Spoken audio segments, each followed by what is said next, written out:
Бүгін менің ең сүйікті тортым Наполеон тортын дайындаймыз. Оған 420 грамм ұнға 320 грамм сармайды қосып араластырамыз. Одан кейін мұздай су, уксус және де тұзды қосып, оған бір жұмыртқа қосып араластырамыз.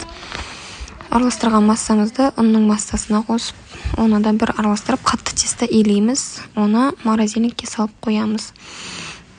Одан кейін осылай бөліктерге бөлеміз. Менде 9 бөлік шықты. Оны каждый раз морозилькке салып отырамыз. Осылай думалақ қожықтар жасап, вилкамен тесіп, 10-12 минутқа пісіріп аламыз духовкаға. Осындай болып шығады. Одан кейін оны бөліп, шеттерін кесіп домалатып, торт жасаймыз. Сіздерде де блендер болмаса, осылай езіп алсаңыздар болады крошкаларын. Кремін келесі видеода айтамын, қандай крем жасағанымды, және де көрсетемін. Осындай торт шықты. Үйдегі барлығына ұнады. Барлықтарыңызға аз шыққан. Балалар осылай бөліп жеп алды.